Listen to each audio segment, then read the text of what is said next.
DJ Moral Stories.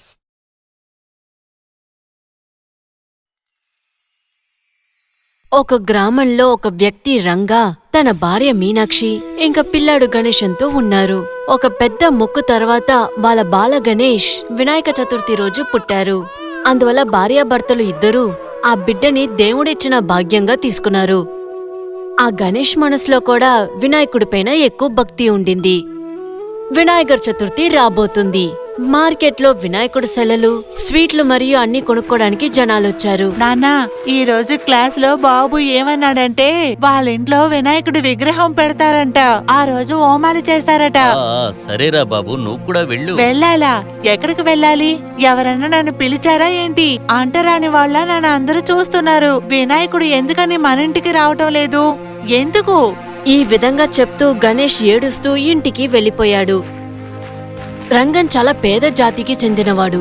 ప్రతి పండక్కి ఎక్కువ శిల్పాలు చేస్తారు, కానీ ఎటువంటి ఒక పూజలో కూడా ఆయన కుటుంబం కలవకూడదని చెప్పేశారు. ఎటువంటి ఒక సంతోషమైన కార్యంలోనూ వాళ్ళు పాల్గొలేరు. ఎందుకంటే గ్రామంలో బాగా డబ్బున్న వాళ్ళకి అది అవమానంగా ఉంటుంది. కానీ ఆయన చేసే శిల్పాలు చాలా అందంగా ఉంటాయి. అందువల్ల ప్రజలందరూ ఆయన వెతుక్కుంటే వస్తారు. కానీ ఈ విషయం శిల్పాలు చేసే కేశవునికి నచ్చదు. ఏ సోంబేరి నా కొడుకల్లారా, జల్దీ విగ్రహారాన్ని చేయండిరా. మన ఈ ఏడాది పండగకే విగ్రహారాన్ని ఇయ్యాలి. మీరేరా అంటే ఇంత స్లోగా చేస్తున్నారు. అసలు ఏరా ఇది ఈ విగ్రహం ఇంతకు అవతారంగా ఉంది. ఇప్పుడు కస్టమర్స్ ఎందుకు రా అంటారని అర్థమవుతుంది. తంగ విగ్రహాలు చేసేటప్పుడు ఏది విరగనంటది అని చెప్తున్నారు. అందరూ విగ్రహాలు తీసేదానికి వాడి దగ్గరనే వెళ్తున్నారు. ఇట్లే వెళ్తే ఈ చతుర్థికి అన్ని పోతుంది. రాత్రి వేళల్లో రంగా శిల్ప చేసే చోటికి బాలా వెళ్లారు.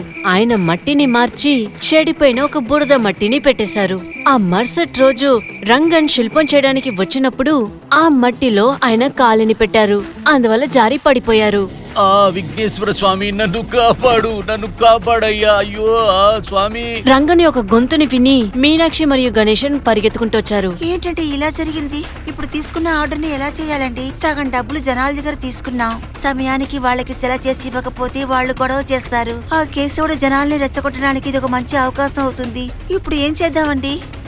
ఇక్కడ రంగాకి గాయాన్ని ఏర్పరిచి కేశవుడు అందరికీ చెప్పడానికి ప్రారంభించాడు. ఎందుకు పెద్దమ్మా, మీకు విషయం తెలుసునా తెలియదా? వాడి చేసిన పాపానికి అన్ని అనుభవిస్తున్నాడు. ఇప్పుడు వెళ్ళండి, వాడి దగ్గరనే పోయి విగ్రహాలు తీసుకోండి. నిన్న రాత్రి వినాయకుడు నా కల్లో వచ్చాడు తెలుసా?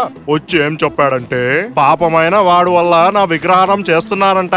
నేనేమో నన్నిదా చెప్తున్నాడు అని తెలిసి టెన్షన్ అయిపోయాను పెద్దమ్మా. అప్పుడు నాకు పొద్దునే తెలిసింది, విగ్రహారాలు చేసేవాడు రంగన్ డమాల్ని కింద పడ్డాడంట. ఆ దేవుడికి కూడా వాడు విగ్రహాలు చేసేది పట్టుకోలేదు. ఈ విషయం గ్రామ ప్రజలందరికీ తెలియడం కోసం అలాంటి ఒక ఆడ మనిషిని చూశారు. ఆవిడ ఇంకా ఆ విషయానికి ఉప్పు కారాలని జల్లి అందరి దగ్గర చెప్పింది. ఇంకా అన్ని అలాగే జరిగింది. ఇక్కడ రంగన్ పక్కలో పడుకుని వినాయకుడి దగ్గర మాట్లాడుతూ ఉన్నారు. నానా, వినాయకుడి వల్ల అంతా సరిచేయగలుగుతారా? అవునురా బాబు, ఏదైనా చెయ్యాలంటే ఆయనే చెయ్యాలిరా. కానీ ఆయన ఎక్కడ చూడగలుగుతాం? ఆయన ఎక్కడైనా ఉంటాడురా. మనసుతో మనం పిలిచామంటే ఖచ్చితంగా ఆయన వస్తాడురా. గణేశుడు ఒక చిన్న పిల్లాడు. తను మనసులో చాలా పెద్ద భక్తితో వినాయకుడు వినాయకుడు మాట్లాడుకుంటూ అడవి వైపుకి వెళ్ళాడు. వినాయకుడా, నేను వచ్చేసాను, బయటికి రండి. ఎందుకు దాక్కొనున్నారు? అది సరే, మీరు విగ్రహం లోపల నుంచే కదా వస్తారు. అలా అయితే సరే, నేనే విగ్రహాన్ని చేస్తాను. గణేష్ ఒడ్డుపైన ఉన్న మట్టిని పెట్టి దాన్నిటినీ కలిపి ఒక శిల్పంలా తయారు చేశాడు. అదే ఒక వినాయకుడు వచ్చిన దానికి ఆధారంగా అనుకున్నారు. ఇప్పుడు హఠాత్తుగా జోరుగా వర్షం కురిసింది.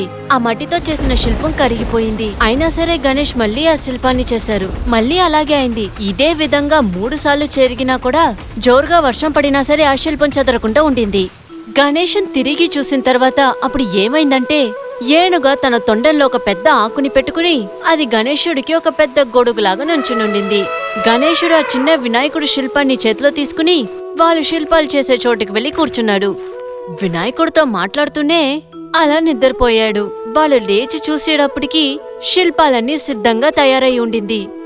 ఈ విగ్రహారాలంతా ఎట్లా ఉన్నాయి? కొంచెం అట్లా ఇట్లా ఉండేట్టు కదా తెలుస్తుంది. అవును, నువ్వు ఒకే సమయంలోనే విగ్రహాన్ని చేసి దాన్ని ఎండపెట్టేసి దానికి రంగు కూడా రాశావు. సరే వినాయకుడా, నువ్వు అలసిపోయి ఉంటావు, తినడానికి తీసుకొస్తాను. అవును, నాకు చాలా ఆకలిస్తుంది. కొంచెం నా కడుపుని చూడు. గణేశుడు ఇంటికెళ్లి చూసినప్పుడు అక్కడ వాళ్ళ అమ్మ కళ్ళు మూసుకుని వినాయకుడిని పూజిస్తూ ఉన్నారు.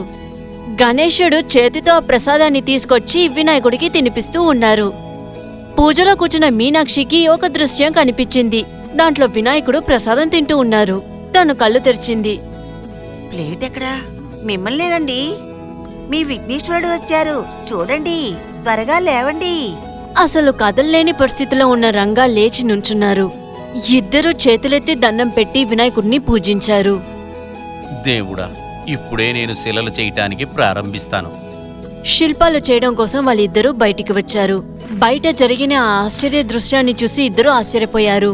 వాళ్ళ కొట్లో జనాలు ఎక్కువ మంది వచ్చారు. అన్ని శిల్పాలు ఇంతకు ముందే రెడీ అయి ఉండింది. ప్రతి శిల్పాలు చాలా అందంగా ఉన్నాయి, చాలా లక్షణంగా కూడా ఉన్నాయి. గణేష, ఎవరు ఇదంతా చేసింది? నా వినాయకుడే చేశారు. నేను చెప్పాను అంతే. నా విగ్రహాలు ఉన్నాయి కదా, ఇదే మీ ఇల్లని చెప్పాను. ఇప్పుడు నా ఫ్రెండ్ నిద్రపోవడానికి వెళ్ళాడు, నేను మిగతా పనులు చేస్తున్నా. బాలు దాగుండి ఇవన్నీ విని కేశవుని దగ్గరికి వెళ్లి చెప్పారు. వాడేమో చిన్న పిల్లోడు, వాడేమో మాట్లాడేది ఎందుకు మీరు తీసుకుంటున్నారు? కానీ వాడు వల్ల ఎట్లా ఇంత విగ్రహారాలు చేయనిపోతుంది? నేను వాడు విగ్రహారాలు దొంగిలిస్తాను, చూస్తాం ఏం జరుగుతుందని. గణేశుడు శిల్పాన్ని గుండెల్లో పెట్టుకుని నిద్రపోయాడు. కేశవుడు ఆ శిల్పాన్ని దొంగతనం చేసి వాళ్ళ ఇంటికి తీసుకెళ్లిపోయారు. ఇంకా నిద్రపోయారు. హఠాత్తుగా అతను చెవులో చీన్ ఒక శబ్దం వినిపించింది. ఆయన కళ్ళు తెరిచి చూసినప్పటికీ ప్రతి చోట ఎలుకలు ఉన్నాయి. కాపాడండి, నిండా ఎలకలు ఉన్నాయి. అప్పుడే కేశవుని ఇల్లు ఊగడం మొదలుపెట్టింది. ఎలాగోలాగా ఆయన తలుపు దగ్గర చేరుకున్నారు. అక్కడ ఏనుగుల ముఠ ఆయన చంపడానికి వేచి ఉన్నారు. ఎందుకు ఇట్లా జరుగుతుంది? అప్పుడే శిల్పం నుంచి ఒక వెలుతురు వచ్చింది. దాంట్లోంచి వినాయకుడు వచ్చారు. నా అనుచరులని డిస్టర్బ్ చేసే వాళ్ళని నేను ఎప్పుడే మన్నించాను కేశవా. నువ్వు పైసాలకు ఆశపడి ఏం తెలియని జనాలు మనసులో పెద్దవాడు వాడు వీడుని భయం పెట్టి ఉన్నావు. దేవుణ్ణి ఇప్పుడు చూస్తావా? నన్ను మన్నిచేయండి దేవుడా, నేను చాలా పెద్ద తప్పు చేశాను. నన్ను దయచేసి మన్నిచేయండి. నేను తప్పుని అందరి ముందు ఒప్పుకుంటాను. ఈ ఏడాది వినాయకర్ చతుర్థి మీ విగ్రహారాలు చేసే రంగుడు ఇంట్లో విశేషంగా జరుగుతుంది. ఇంకా అదే విధంగా జరిగింది. ప్రతి ఒక్కరు వాళ్ళు చేసిన తప్పుని తెలుసుకుని శిల్పాలు చేసే పేద రంగా దగ్గర క్షమాపణ కోరారు. కేశవన్ గణేశన్ దగ్గర ఆయన శిల్పాన్ని ఇచ్చేశారు. గ్రామంలో అందరూ పేదవాడు డబ్బున్నవాడని చూడకుండా చవితిని జరుపుకున్నారు. గణేష, ఇప్పుడు నీకు అందరూ ఫ్రెండ్స్ అయ్యారు. నీలాగా ఉండే వాళ్ళందరికీ నేను హెల్ప్ చేయాలి కదా. నేను వస్తాను, కానీ నువ్వు నన్ను ఎప్పుడు పిలుస్తానో ఆ క్షణం నేను ముందు వచ్చి నిలుస్తాను. నా గణేష్ మహారాజుకి జై జై.